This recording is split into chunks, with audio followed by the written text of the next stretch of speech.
I believe that we all could start talking as if we were Geoffrey Hill and saying anything that we please, and it would sound as if it has more gravitas.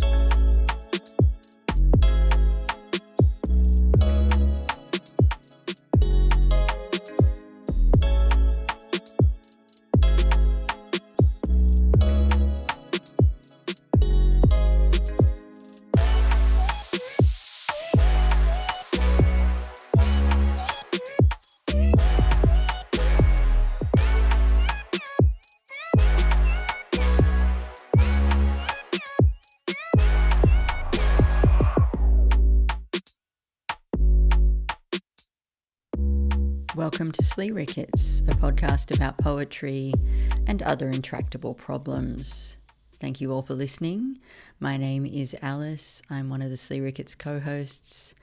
What I have for you this week is a big, thick slice of chocolate mud cake. It is rich, it is dense. You may want to take it in small bites. This is a conversation between Cameron, Elijah, Matthew and myself about the last lecture given by Geoffrey Hill, the last in his series as Professor of Poetry at Oxford. You could go and listen to the lecture first before you listen to this, and that would give you the entire context for this conversation, but I wouldn't say you have to do that. I found this lecture really tough going in the end, and almost regretted suggesting it as a topic of conversation, except that I think that the guys ended up having a really interesting exchange about it. If you've never listened to a Geoffrey Hill lecture before, I would say treat yourself to one of the earlier lectures and work your way up to this one. But just so you have a sense of it, and so you have in your head a particular phrase, a particular idea that we're going to come back to and debate throughout this conversation, I'm going to give you a minute and 50 seconds of Geoffrey Hill. So this is Hill discussing a long ago book of literary criticism called Poetry at Present, published in 1930 by a guy called Charles Williams. I said a little while back that Poetry at Present, 1930, Williams's 1930 book, Poetry at Present, while more erratic than the English Poetic Mind, his book of 1932, nonetheless contained one of Williams's most brilliant critical apostutes. Here it is. It's part of a generalization, and of course, generalizations can be wild and unjust. But it is a generalization concerning not all, but a significant amount of poetry at present, understanding at present to be 1930. This is what he said. These poets have as much of our ordinary working day brains as the rest of us.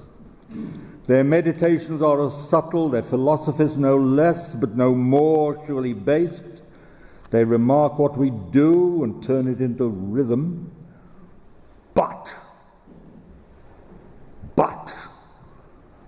the faculty of compressing such meaning into a phrase is denied to them. We have to cover as much ground in their verse as in our own thoughts, and consequently we tire as soon. What do you reckon? I think Elijah's impression is bang on. He can also do a really decent Australian accent, which is quite amazing and a little bit scary. Americans famously can't do that. So as I say, this is the four of us discussing this lecture. I'm mostly just facilitating in this first part of the conversation though. I get to say my piece in the secret show, which I will tell you more about at the end. I was so happy we got Matthew on the line for this one. He wasn't signed on for the first 5 or 10 minutes, so if it sounds like we're ignoring him, that is why. Just a slight word of warning too. If Philip Larkin is your favourite poet of all time, he gets raked over the coals quite a bit in this conversation. I think he can hack it though.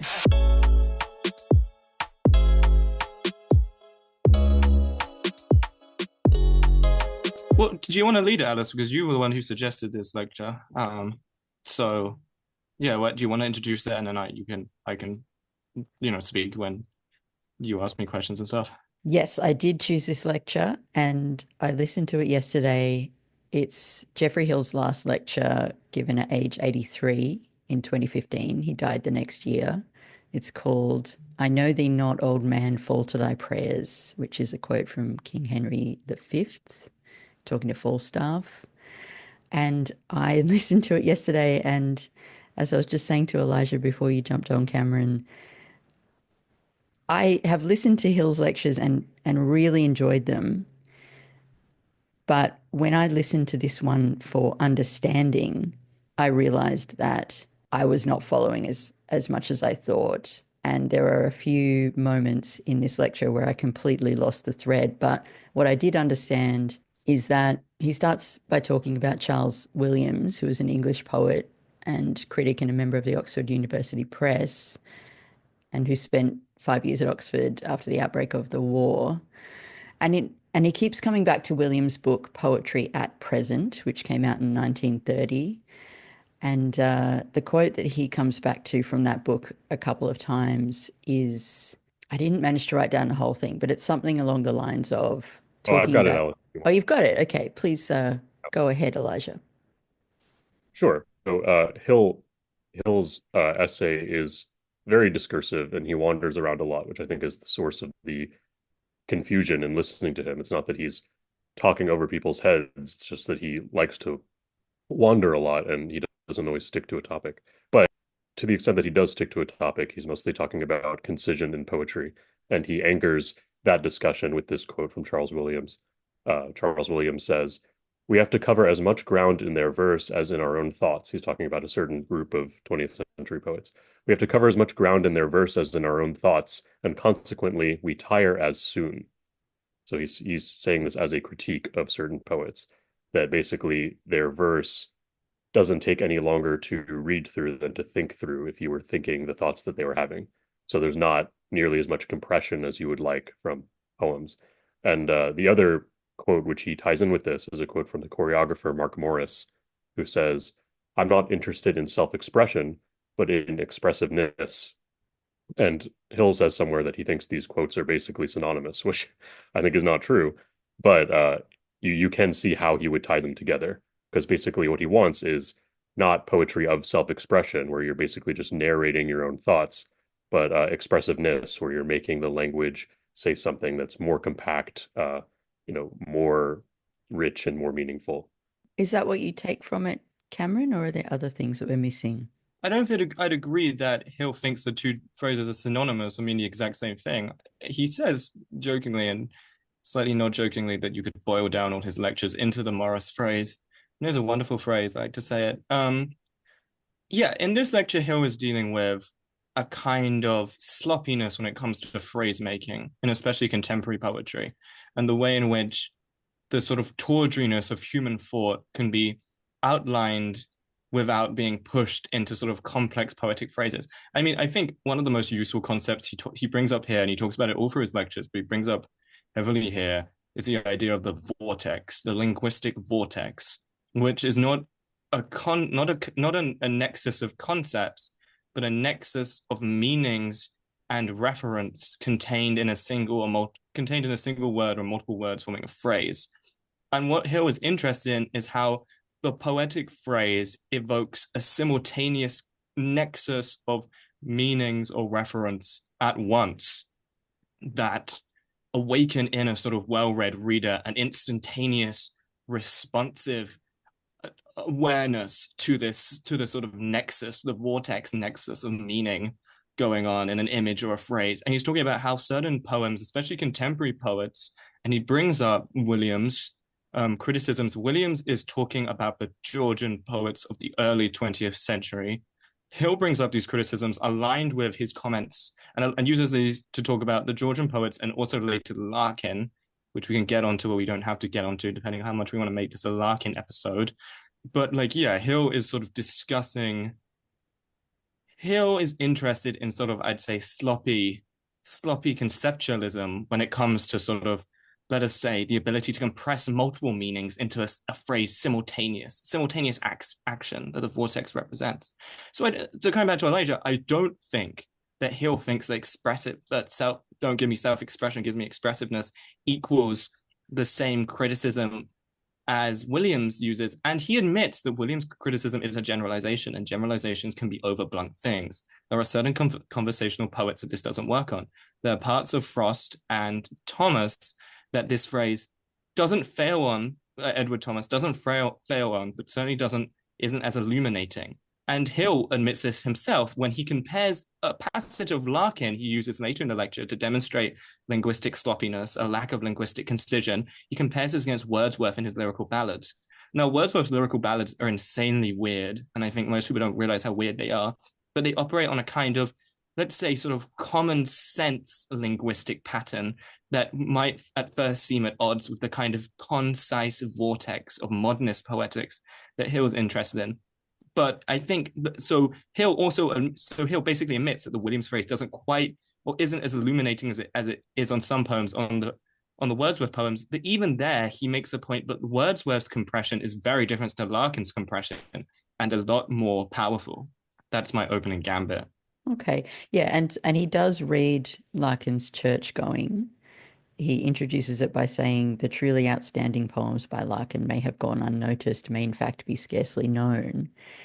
And then he says a poem generally approved of by the lobbyists, but not a masterpiece of our time, is this poem Church Going, which he reads.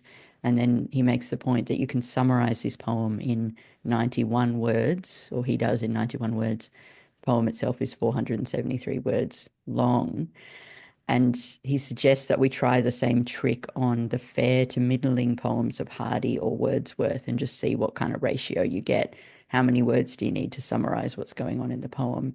It's a really challenging argument for me, a reader who finds Church Going itself pretty incredible, in places quite hard to follow.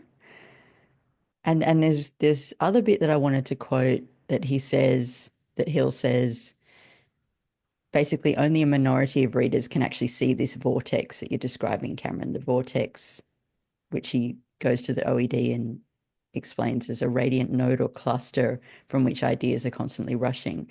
Only a minority of readers can see that vortex, but Hill says it's a source of real resentment that poems should be written with an eye and an ear to the expectation that some poets and some readers will be able to sense these interrelations or see that vortex and take it as a perfectly ordinary thing.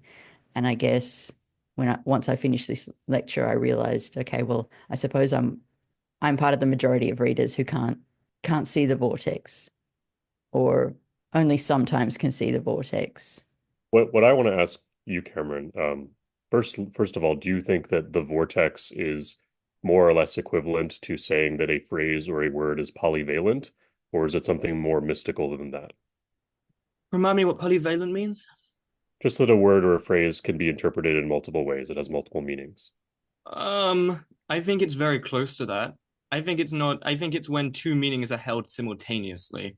So yeah, it's like so basically yes, but I think there's more holding of simultaneity going on in the vortex than simply in polyvalence. So you think it's about being ambiguous in a very deliberate way? Not even about being ambiguous per se, although that is contained within it, but about spanning multiples. It's about the recognition of, I do think it does in some sense come down to negative capability. It's about being able to recognize a kind of an uncertainty, a movement, certainly a kind of ambiguity without reaching after one set of facts or prioritizing one certainty over another. It's allowing a term to shift and move, not just move, but occupy simultaneously different sort of regions of meaning at the same time without pinning it down to one specific meaning, or without only reaching for one meaning. I would like to just say that I think like Hill doesn't think that only some readers will understand the vortex because that is sort of the innate truth of readership throughout human history. I think he thinks this because of our particular historical moment, which he has much contempt for. And I think so do I, to be honest, and so do most people who really understand the kind of Well, hold on a second. cultural So, anarchy. why do you have an argument, Cameron, for why you think all poetry should have this sort of vorticist No, language? I never think that all poetry. Well, like, what do you mean? I don't think every poem should be required to have a kind of concision or phrasing that holds multiple meanings simultaneously in it. Like, I would never be that totalizing. But I would say that it's a pretty good sign of poetry. What is the argument that needs to be made here, then? What, Hill's argument or my argument? Well, I mean, both. I mean, it seems like you are pretty simpatico with him. Well, Hill's argument is something along the lines of most conversational verse misses by its complete inattention to the vortices of meaning the ability of compression that allows poetry to enact a kind of experiential existence. So, like, a poem is experience instead of just a recording of data. And one of the ways it is an experience is because it compresses multiple meanings into the same phrase, right? A vortex. So it allows one to live within multiple aspects of existence, which is basically what just a concept is. It's like it's an understanding of some aspect of existence, some aspect of a thing in a kind of Wittgensteinian understanding. But yeah, like a poem is just an ability to compress multiple a vortex phrase is an ability to compress multiple images of or multiple perceptions of existence simultaneously into one. And this brings me back to a quote Hill says earlier when he says that he quotes not a Hill quote, it's a quote by Williams Hill uses when he says about how a poem, Williams says how a poem should not simply be convey a philosophical or moral idea. It should attempt to convey the existence of another being and allow one to enter into that existence.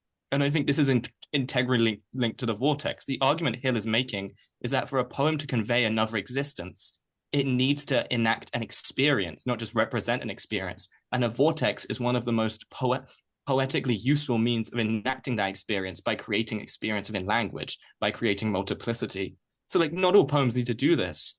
But Hill's criticism against long conversational poems is that they fail at what poetry is best at by not using the vortex and by using a kind of lazy, regurgitated lexical speech that sort of unpacks things and moves at a very sluggish pace, the pace of thought, instead of sort of reaching to the sort of superior tools that poetry can use to make itself one of the sort of, a specific and, in a sort of Stevenson sense, one of those sort of supremist arts. Welcome, Matthew. Sorry, I just like I was listening and re-listening to the lecture to try to find it, and like the one frustration, because this is like an amazing lecture. One of the frustrations I had with it was that I couldn't fucking find and then underline things. Do we actually have on hand the quotation that he draws a couple times from Williams, where he says that thing about following along with the thought? To me, this whole lecture reminded me of the last essay/lecture in Arthur Quiller Couch's series he did at Cambridge, which is like not only sort of a summation, but like head and shoulders above all of the other lectures he get. Like I confess I had not listened to this before, and I have not listened to all of his lectures from Oxford, but like this one, like his lectures are amazing. He's always wonderful to listen to. This one is so much better than the rest. It like really felt like it made me impatient for the print edition of all this to come out. But yeah, would you read that passage again for me, please, Elijah, or whoever? Yeah, sure. So this is from Charles Williams. And Charles Williams says, "We have to cover as much ground in their verse, talking about Georgian poets, as in our own thoughts, and consequently we tire as soon." Okay. Are we talking about that one, or are we talking about entering into experience? Because that's the other Williams quote. That was the one I was thinking of, but yeah, what's the other one? Oh, the other one, which we don't have apart from a voice note that I sent in the chat because I was being a bitch, was when I said, Try to play it. Here, let me see if this will pick up on the mic. You can't hear it? Okay. All right. Well, never mind. But yeah, that's the one where he says that you're not so much. The point of poetry is not simply to convey ideas in language, which that one I totally agree with, and I think for him that one lines up a lot more neatly with the other one than it does in my own mind. Like this lecture to me clarified the ways in which I like passionately agree with Hill, as well as the ways in which I think I radically disagree with him. And it felt like the distance between those two statements was part of that. I marked part of that distinction. No, that's fascinating because those statements perfectly cohere for me. So I'd be interested to hear how they don't cohere. Well, to me, it also felt like it was another example, or sort of like a more ground level, earthier example of the same conflation was the little snide remark he makes toward the end about Larkin. I mean, he speaks, I think, very thoughtfully about Larkin and says a lot of lovely things about him. But he says toward the end of the lecture that there was a late interview with Larkin that turned out to be about a year before he died, where he said that he finds it very gratifying indeed when he receives these letters from ordinary people, not writers, not scholars, not even necessarily college-educated people, but just ordinary people who write to him and they say, "Oh, I read this poem of yours, and that's exactly what I felt." And he says he finds it very gratifying indeed when he reads these letters. And Hill was very scornful of this. And he said, well, if that's what you feel, then you would really be doing humanity a greater service if you signed up to become a host on Antiques Roadshow. Which, like, my thought initially was like, well, don't you have to be an expert in antiques to do that? But like, beside that, to me, it felt like, because then his paraphrase of that, then he said, it is not the job, it is not the duty of poetry to either cheer up, or then the slightly more pointed observation he makes is, or to make you feel depressed in the way that you like to be made to feel depressed, which he says is sort of a lot of what people tend to like in Larkin. I agree that is often what people like in Larkin. I totally disagree that that's what Larkin was referring to. He didn't at all seem to me to be the case that he was saying, oh, I find it very gratifying indeed that my poems have cheered up these ordinary people or have made them feel depressed in the way that they like to be made to feel depressed. That seemed to be not at all what was happening. Rather, they were saying what to me feels like part of the essential function of poetry, which is to express in language what many people, maybe all people or almost all people, have felt but have not thus far encountered expressed convincingly in language. And to me, that he's talking about things that ordinary people have felt. Like, it's not at all the case that he's talking about things that ordinary people have necessarily thought, although I'm not as much of a snob as he is on that point either. But that is not the same as just being cheered up. That is having oneself recognizing something of one's own experience. And to me, that's all great art, is pertinent to the experiences of all human beings, whether or not you have a university degree. I mean, to me, that just felt like where I was very, very excited to be in agreement with Hill was in the point. I'm not crazy about the force field. He says anybody who wants to write about my critical work is going to have to talk about the importance of the force field in poetry. He has a little more smart stuff to say about force fields and vortices. I'm less interested in that kind of language, but the point he's making about it is language is not a delivery system for ideas. It is not there it is not a vessel for content. It is itself an event. It is itself an occurrence. To me, that feels very, very true. Right. Yeah. Yeah. But then he seems to suggest that there is I think he makes it's sort of almost like a Socratic point about because he quotes Keats as saying that poetry should come as, I'm going to slightly bungle it, but poetry should come as easily or naturally as the leaves to a tree. If it doesn't come as easily as leaves to a tree, it better not come as well. Say that again. If it doesn't come as naturally as leaves to a tree, it better not come at all. I think I stole naturally from you. It might not be that.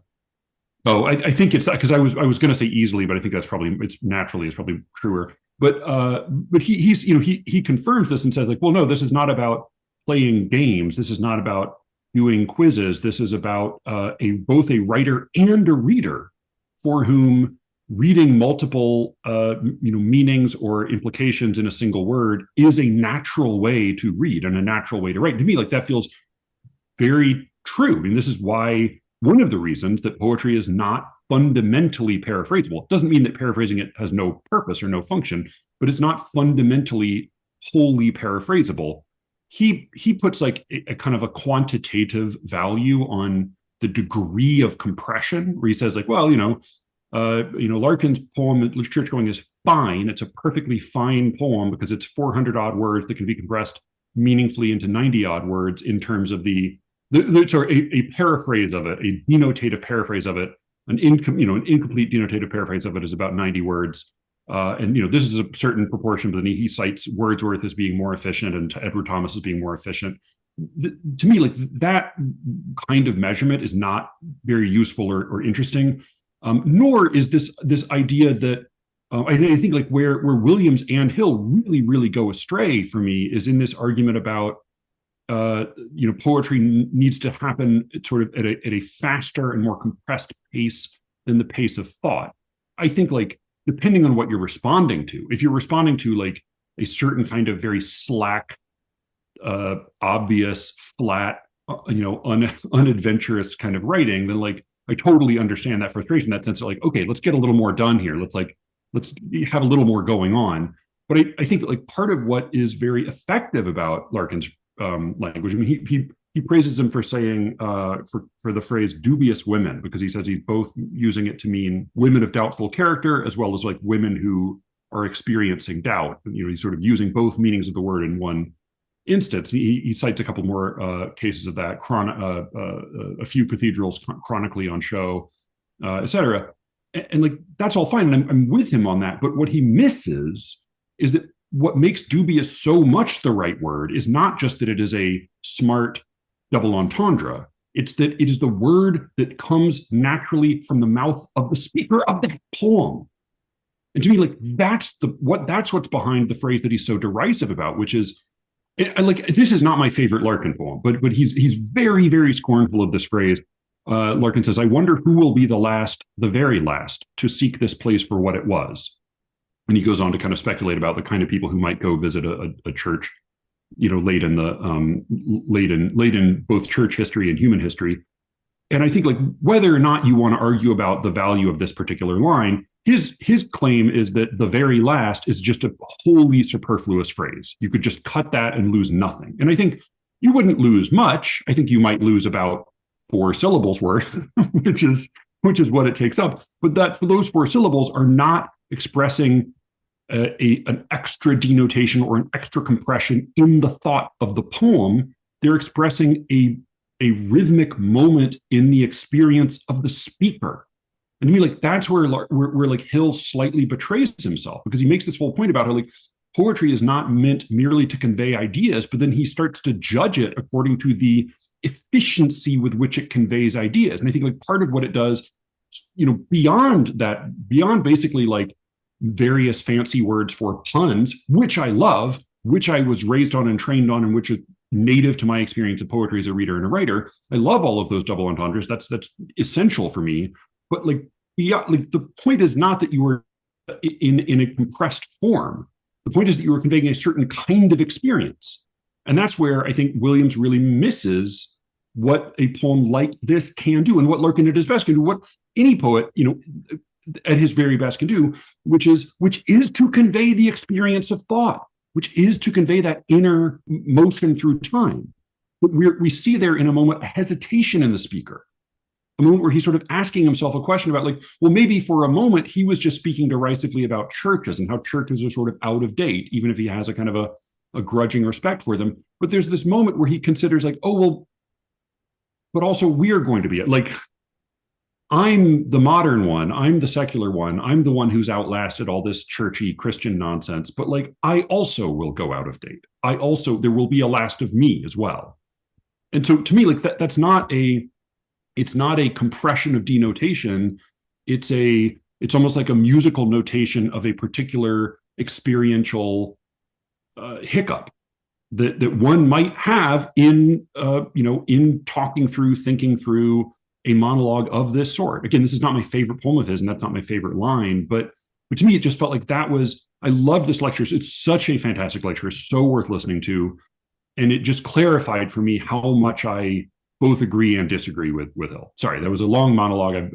But yeah, I'm jumping into the middle and monopolizing things, but I'll let y'all, jump back in. Yeah, no, I mean, I was with you, Matthew, until you sort of got to the end of the rant, and then it seemed like you were really putting too much emphasis on the very last. And I kind of believed you, and then I just started thinking, but if that truly was the point of that kind of musical denotation, I just feel like he could have done it in a louder way. Like, I don't know, there seemed too much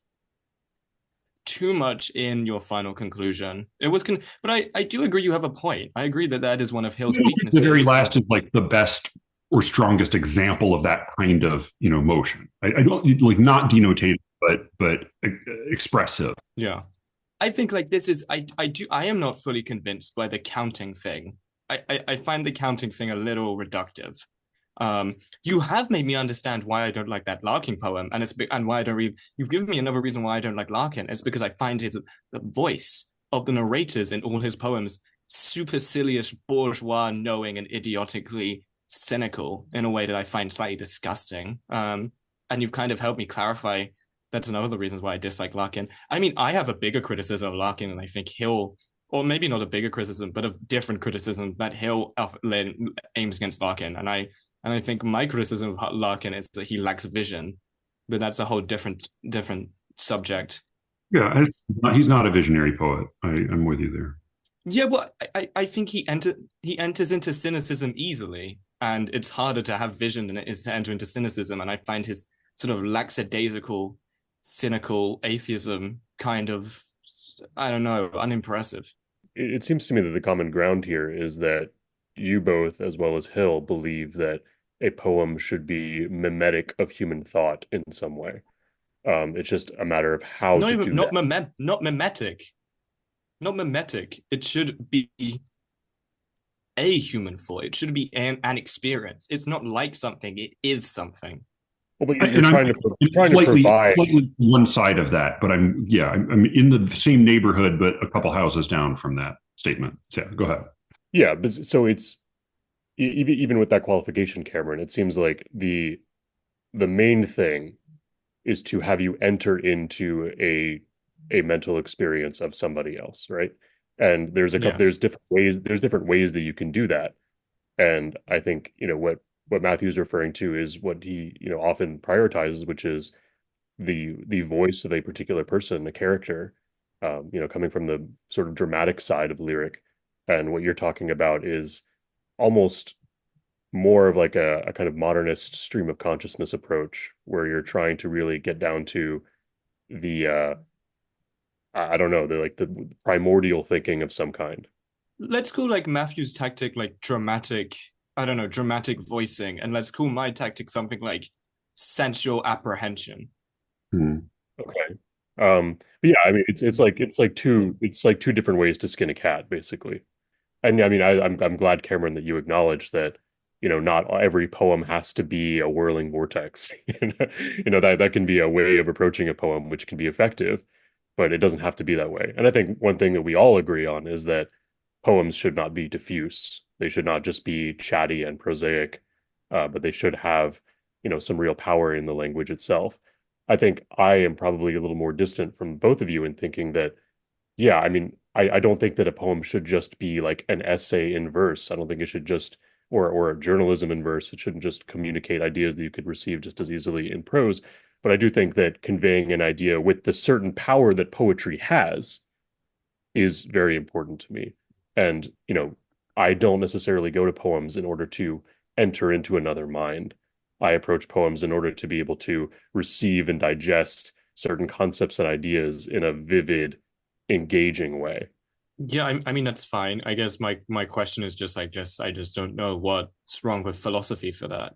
Well, I mean, philosophy can do that, and I think there are philosophers who are good writers who are worth reading, but it's also just like Lucretius, right, is a philosopher and a poet, and what makes him good at both is that he's able to illustrate his philosophical ideas with these really, kind of vivid examples, which become sort of mini poems in their own right. And these are poems which illustrate and convey concepts, and that it works better because it's in verse and because he's going to the trouble to be figurative than if he was just writing a treatise, right? So there's things that you get from writing poetically that you don't get if you're just reading a treatise. You're not receiving the information or imagining the implications of the information in the same way if you don't get it poetically. Yeah. No, I take your point. I was just going to say Plato comes to mind as kind of an interesting case for this question, because I mean, there are arguments about like early Plato and late Plato, and some of his stuff was meant to kind of semi-accurately set down an historical record of what had happened in Socrates' life. But then other dialogues of his were people argue about how much he actually ever puts his own ideas in anybody's voice. And in some cases, it seems as if these dialogues are not so much meant to, present a case for a belief or a perspective as they are meant to induce thought by way of this sort of conflict or contradiction between different speakers. Yeah, and that's something I highly value also. Yeah, and that to me is that's sort of like, that would be like philosophy truly using like the tools of poetry for philosophical ends, if that makes sense. Right. Yeah. I totally agree. Do we want to talk a little bit also about the "I am not interested in self-expression, but in expressiveness" phrase? Is this a good point to bring that into? Yeah, I think that is actually interesting, because it does seem that the whole reason for all of this vorticism and all of this polyvalent, rich language is, as you said, Cameron, in the other quote, is to provide this kind of experience of thought, right? And so that doesn't have to be self-expression necessarily, but it is an invitation into another mind, which is kind of related. It's like you're inviting someone into your mind and having them feel thoughts the way you do, and it's like they're sort of entering into your self-expression. I don't think a perception of another entity is the same as self-expression. And I think what is implicitly meant by self-expression in this is a kind of understanding of self-expression as a therapeutic letting out of one's personal ideas and experiences. I don't think this is exactly what Hill means. I think like when you enter into another entity's experience, it's not for the therapy of anything. It's not to like let something out and let someone be heard to sort of unclog themselves. It's for the pure enrichment of your mind by entering into other phenomena, by constructing a universe of phenomena. And like, this is why I shy back from the idea that it's just stream of consciousness. I'm not talking just about hearing someone's thoughts. I'm talking about feeling what it is like to exist. And I think feeling what it is like to exist is not the same as having a self express itself. Well, now your telos is sounding closer to what I'm saying, or to what I value, because I was sort of under the impression that even on your even within your net of priorities, that you're interested in like a kind of human connection, a sort of mind to mind connection. But it seems like what you're saying is that the mind to mind connection is really only the means. It's not the end. And it's a means to a greater enrichment of reality in general. No, I agree. It's definitely about an enrichment of reality. It's just not about a conceptual enrichment of reality. It's about an experiential enrichment of reality. So, but do you think that the person, not the person writing the poem, but the speaker of the poem and the mind of the poem itself is the valuable thing to encounter, or is it only what you can kind of glean from that mind? No, it is the valuable thing. The experience is the thing. I mean, like, I think it's kind of up to the reader whether they leave the experience enriched or not. Like, I don't particularly think that's the poet's responsibility. That's the reader's responsibility. And obviously, some poems, if they're very bad, well, most of them, if they're terrible, won't be an experience at all. They'll be a sort of mass of words. And even if they are some kind of experience, they won't be enriching anyway. But like, I think the enrichment is the reader's job. The poet's job is to produce an experience in language, is to produce an event. So the enrichment isn't the goal of the poem. The goal of the poem is the event and experience of itself. The enrichment is what the reader takes away. And I don't think that's moral or even philosophical enrichment. That's more like, it's closer to what Nietzsche talks about when he talks about the enrichment of pain, which isn't that people learn something, it's that people are deepened. I don't think poems can make people learn things. I think they can deepen people. How different is that from what you would want a poem to do for a reader, Matthew? I got a little bit lost there. I also am having a little trouble with my microphone and headset. Hold on. But yeah, for that reason, I slightly lost the thread of what you were saying, Cameron. It does. I mean, I do think that maybe a meaningful difference between your perspective and mine, Cameron, is probably more a matter of emphasis than category or firm statement, but I think that for me, like, it is so essential how the words affect the reader. And I think with Hill, and maybe for you, I get the impression that there's sort of, it's a little bit more important how the words come together in some, on the other end of things, right? Like, I mean, Hill uses the OED a lot, and even makes fun of himself for using the OED in a way that I find very charming, and is like, his use of it, again, is very familiar to me as a way of reading and writing. Like, it makes a lot of sense to me intuitively, but the necessary conclusion of that thought, which is like, oh, this word has this meaning, it also has this meaning, it also picks up this rhythm, it also, like, suggests this sort of speaker to suggest this sort of usage, it has all of these different things going on with it, it's going to be perfect in this case. For me, like, then the conclusion of that thought necessarily is, and how does it strike the reader's ear? And it feels like maybe that last part is not as much, doesn't have the same emphasis in the calculation for you and Hill as it does. Maybe it has an overemphasis for me. The question I was going to ask is, because this is Mark Morris that Hill quotes lecture, and again, amazing lecture. It is so, like, it builds so slowly. Like, I started it several times, and it's so subtle and so well put together in a way that is actually, like, for being as snooty and highfalutin as he is, like, it is very talky and casual. It reminds me of the beginning of Vanya on 42nd Street, where you don't realize the Chekhov has actually started until you're sort of halfway into it. But the line from Morris, who's a dance choreographer, is, I'm not interested in self-expression, but in expressiveness. He also, the line immediately following that, without a break in the quotation, is, and no one else can do my work like this, which seems almost to contradict the first part of the statement. But I'm not interested in self-expression, but in expressiveness. The question I was going to ask you, Cameron, is, obviously it would sound worse, but how would you understand it to mean differently if that sentence instead had been, I'm not interested in self-expression, but in expression? Like, how much of it is the self, and how much of it is the slightly ambiguous way in which he's using this noun form expressiveness? I think it's a lot of it's on the self. I think I'd understand it the same. Okay, that's my instinct. Yeah. Yeah. I think much of it on the self is a kind of masturbatory therapeutic putting out there experience as a kind of way to cool the self off. Like, I think, like, what self-expression means is that, like, an experience isn't attempted to be represented or shaped or made into language. It's just put out of the self.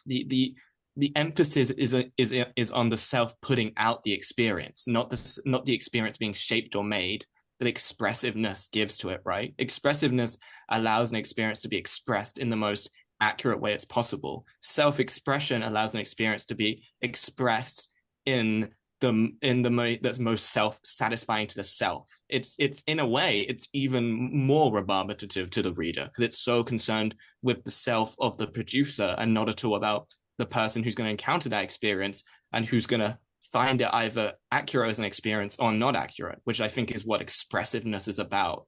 So it's not that, like, one cannot talk about personal experiences. Like, autobiography is, to talk about whether this is a question of autobiography or not is meaningless, because it's not whether something happened to a self. It's the fact that if you really want to express an experience, if you really want to put an experience into a poem, you need to eliminate the kind of, like, emotional baggage of the self and just try and objectively produce something that is as representative of that experience as possible in the most architecturally beautiful form, architecturally, musically, conceptually, however you want to conceive poetry, musical form that is possible. The self is irrelevant to the experience, but that doesn't mean it can't be used as fuel.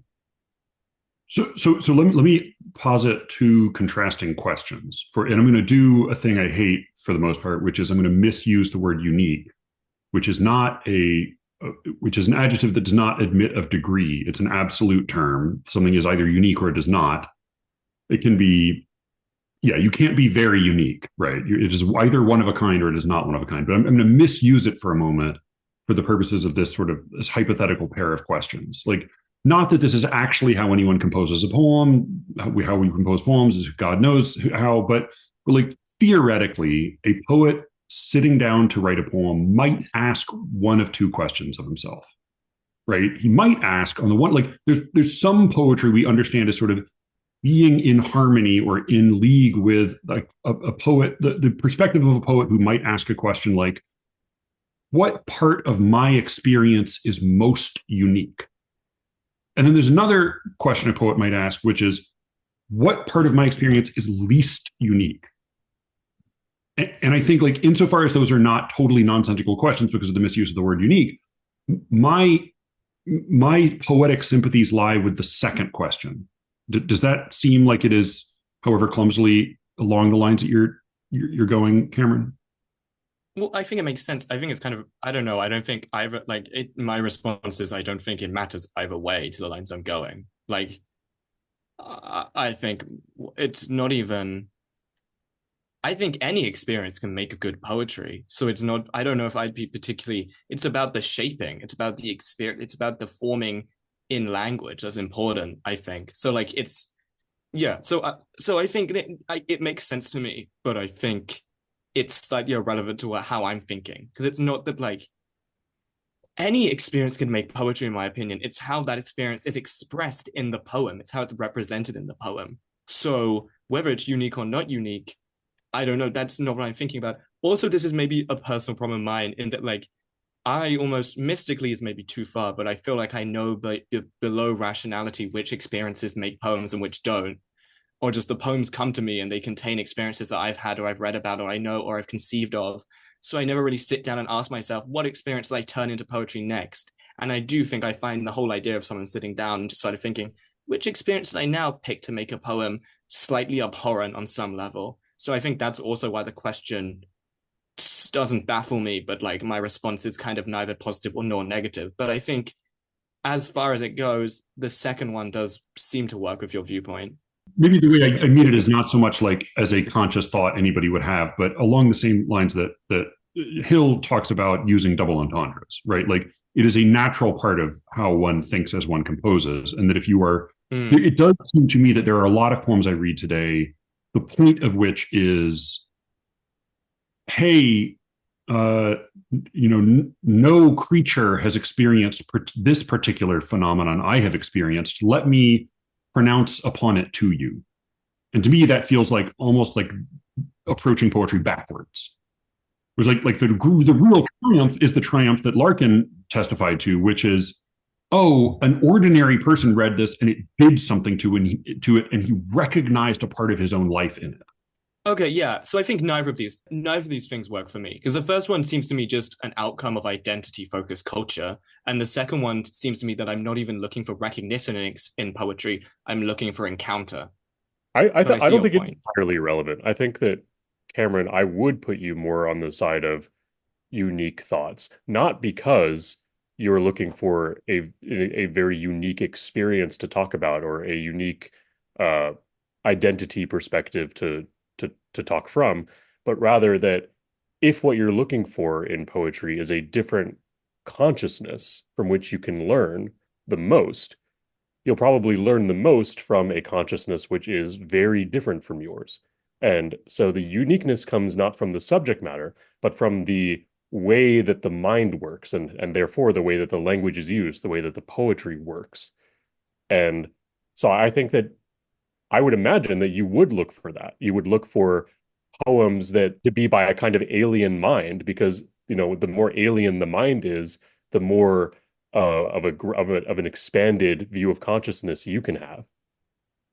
I don't know if that's I think that's true of vision, but I'm not sure that's true of experience per se. I'm not, and I don't also go out in poetry seeking uniqueness of experience. I seek uniqueness of language because I think that can turn, okay, maybe you're kind of right. It can color old experience into new experience, and that can form a kind of encounter between me and the experience. But you see what I'm saying? It's not that I cherry pick new experiences. It's that, like, any experience can be made into a new thing to be encountered.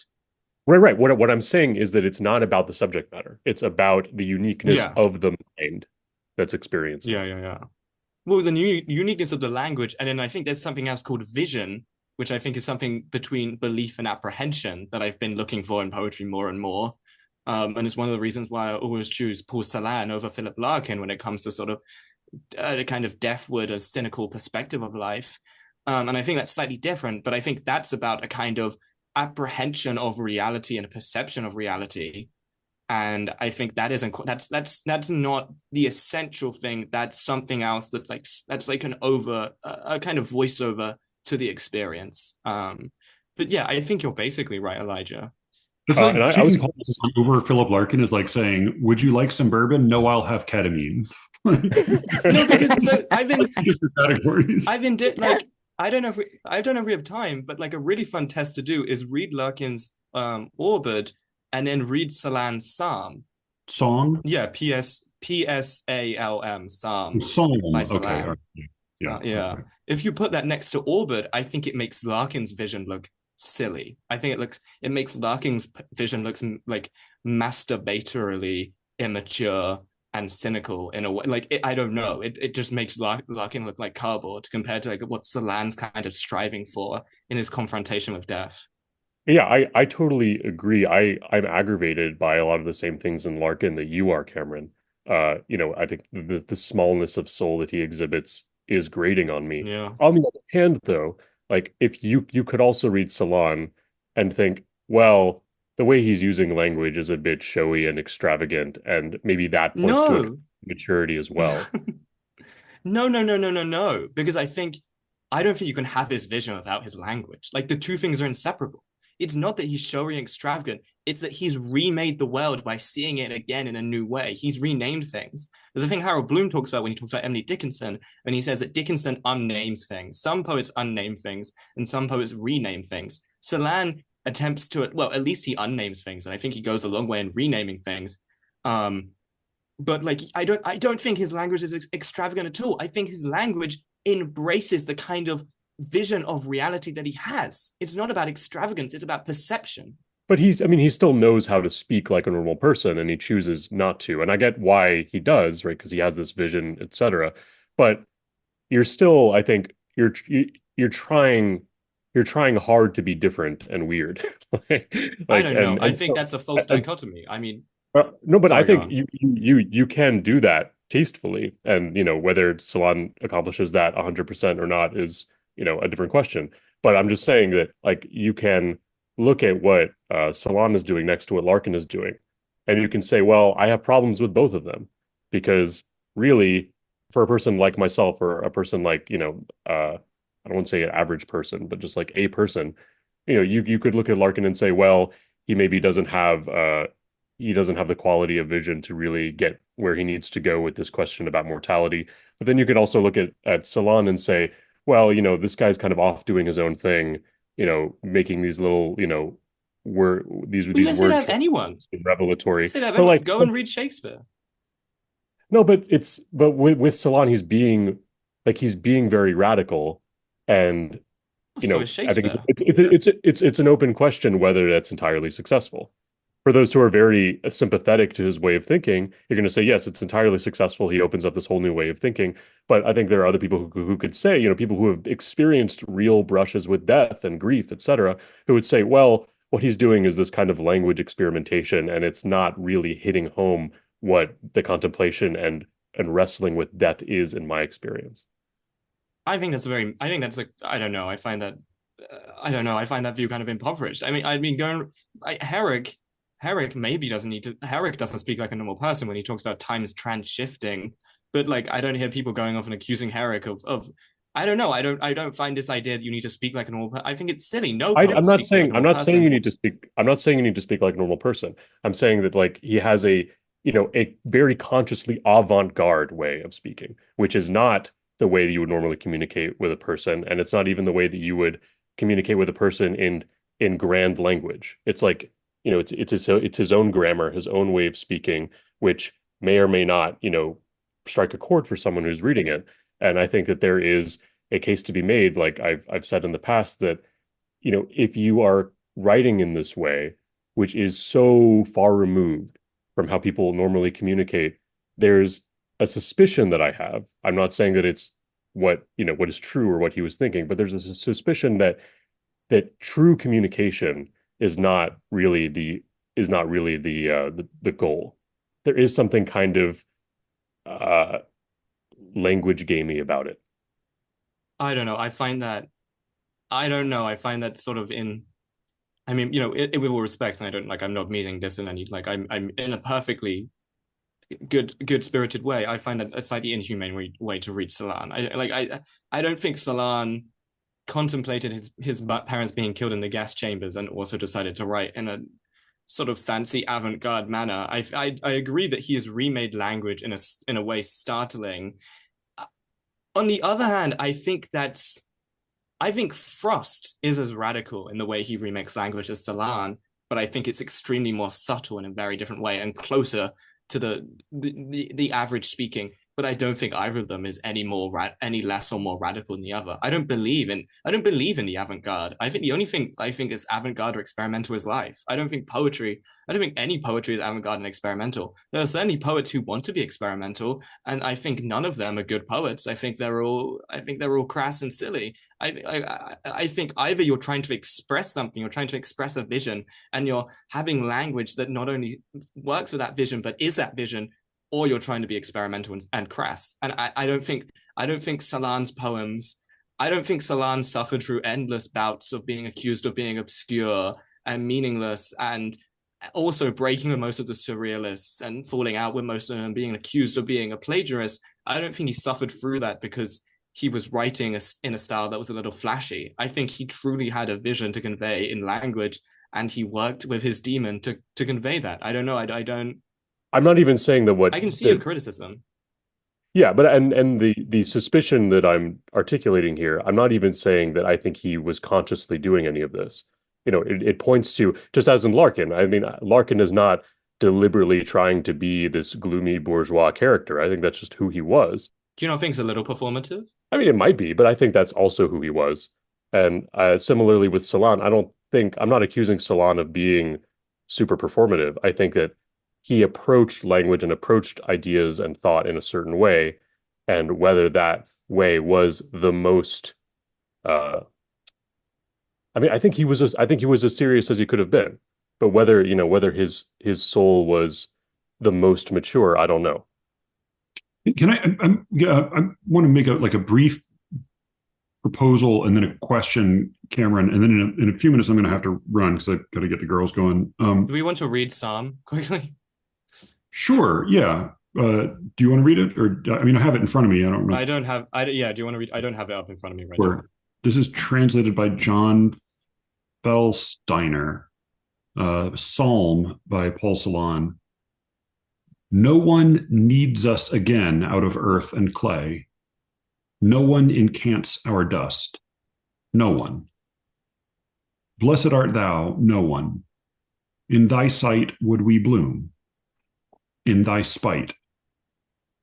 A nothing we were, are now, and ever shall be, blooming, the nothing, the no one's rose. With our pistil soul bright, our stamen heaven waste, our corona red from the purple word we sang over, oh, over the thorn.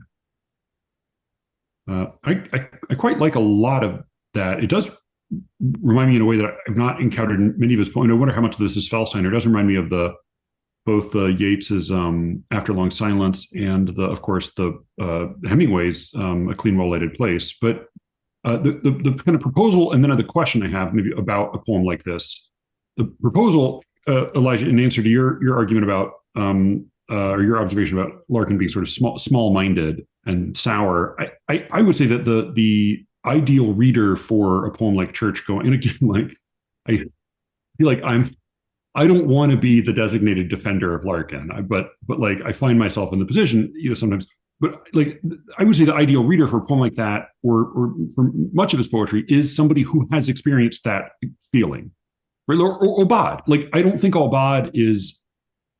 I think Obad read as his statement about existence is a fairly small poem. I think Obad as an expression of an experience is quite wrenching. I don't think it's small-minded at all. I don't think it's any more small-minded than it's small-minded of Shakespeare to write Polonius. The question I then have is, who would be the ideal reader for a poem like this, Cameron, of the Psalm, this being, I have a sense of who might most appreciate Larkin's poetry and who it might most speak to. I'm curious who you think this, like, whether it's in his intention or whether it's in just a pulling apart of the poem. Like, whom does a poem like this most speak, do you think? Well, I don't have a conceptualization of the ideal reader like you do.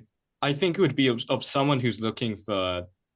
So I can talk about this in the way it's different from Orbit, in that, like, I think it's different from Orbit because it goes farther than just a terror of death towards an attempt to express and act to a kind of negative theology of death.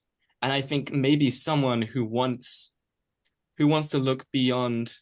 I don't know. All I'm going to give you is like philosophical answers, which I don't think are very going to satisfy you. I'm just going to say someone who wants to sort of who wants to sort of both see fear and also see how fear can be made into something beautiful, which is what I think Salan does. And I think he does that more than Larkin. But I couldn't give you an exact understanding of an ideal reader like you. And I think that's because I lack the way you think about lyric, which is very dramaturgical.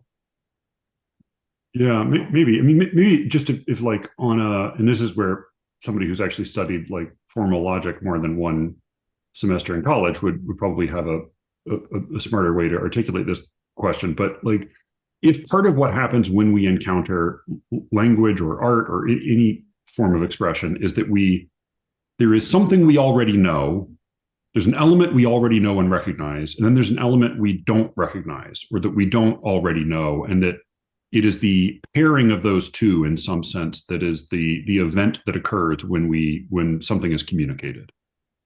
And if the pairing in something like Obad is the feeling that many people have had with this particular articulation of that feeling, this particular expression of that feeling, that's the feeling is the part that we know already, and the articulation of it, the expression of it in words is the new part.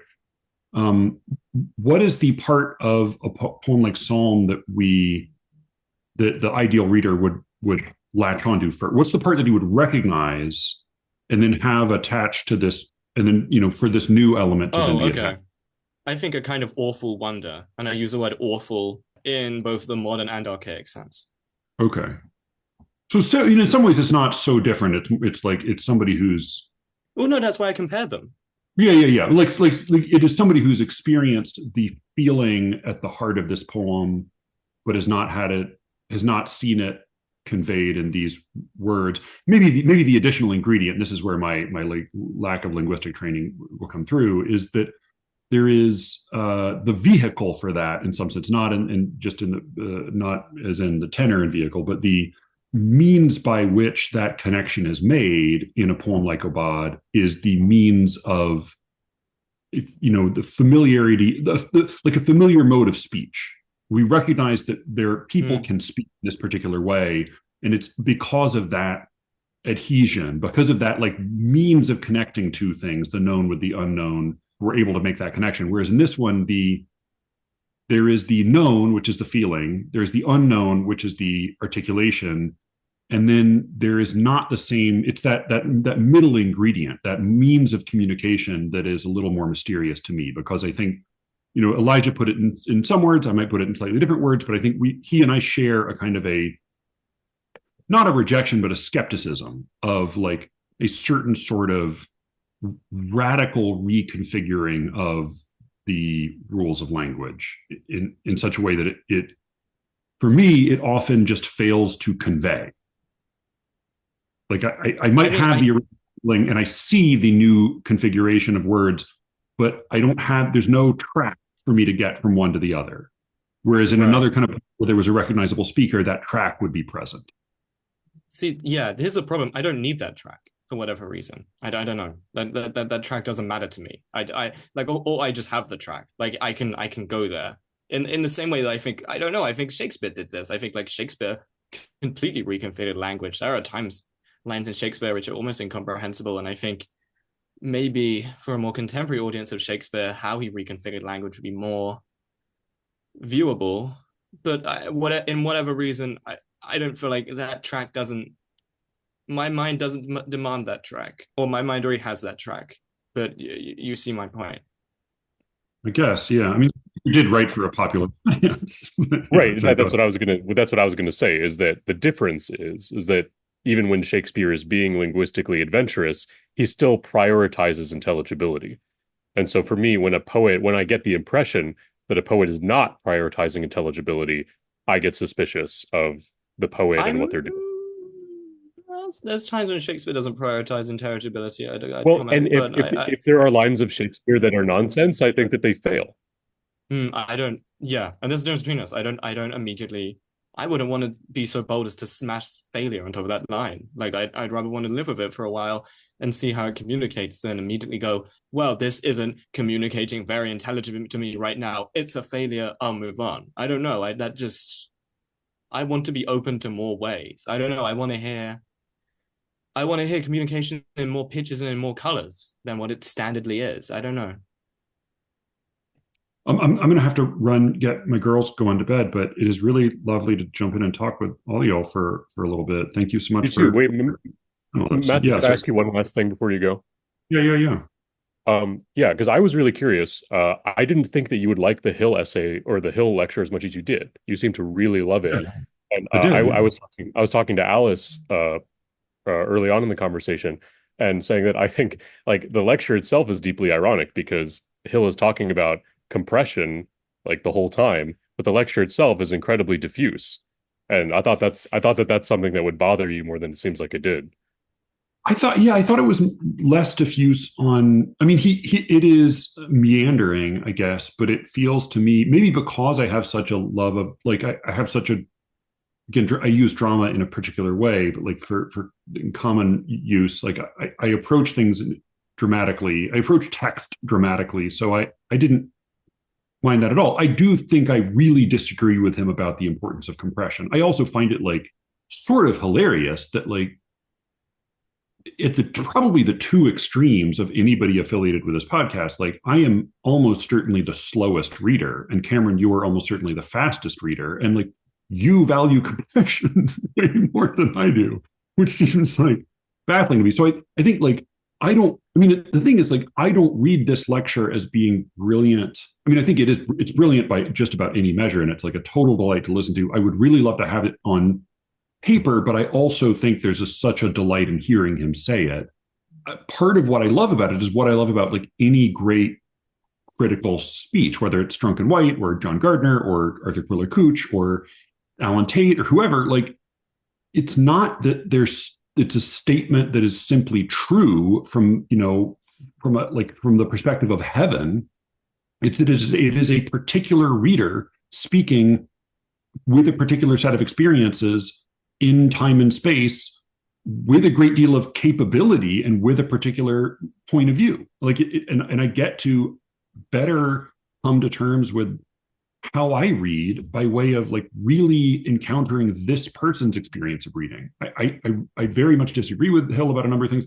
I also have like a thought for another time. Hold on just one second, Ellie. I have a thought for another time about class and some of the ways in which class can affect how we read. And I think it actually becomes fairly apparent in this lecture how class has affected Hill's own reading. But no, I mean, I love it as I love it as a performance in a dramatic monologue as much as anything else. But I do think it's quite like what I most come away with is not this is honestly like I read it not all that differently than he might read some of the poems he praises, which is to say, like, I don't take away from it a packet of wisdom that has been contained by it. I take away from it a whole,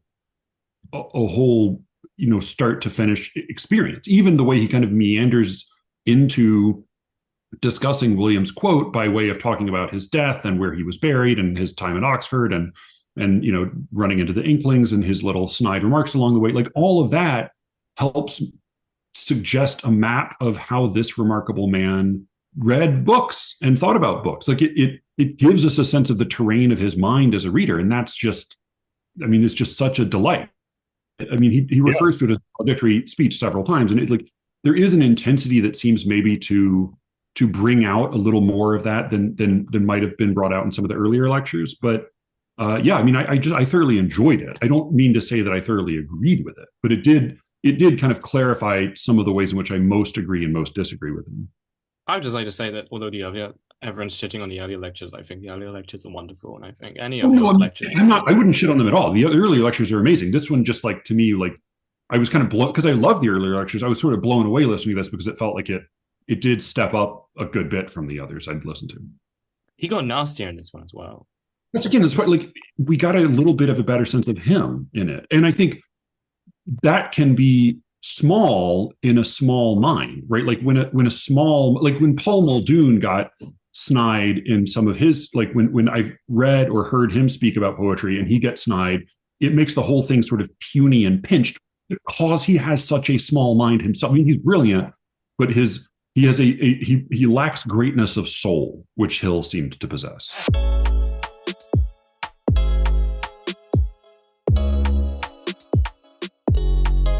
So, as I say, a dense piece of chocolate mud cake. I hope you enjoyed it. If you want to hear the rest of this episode, which includes my devastating rebuttal to everything that everybody said, along with a best of 2024 rundown from Elijah, Cameron and me, head over to The Secret Show at SLEERICKETS.substack.com. If you sign up, you also get access to the chat, which often includes little tips that Matthew posts about things that are open for submission and prizes, stuff like that. Things that are really specific to the SLEERICKETS crowd, SLEERICKETS extended universe. I'm not going to put Matthew on the hook for posting every time something comes up, but you never know. Your next publication opportunity could be waiting for you in there. So head on over to SLEERICKETS.substack.com, whack in your email address. You will get a week for free. Thank you all for listening. You can get in touch at sleerickets@gmail.com. And with any luck, we will all be speaking to you again very soon. Until then.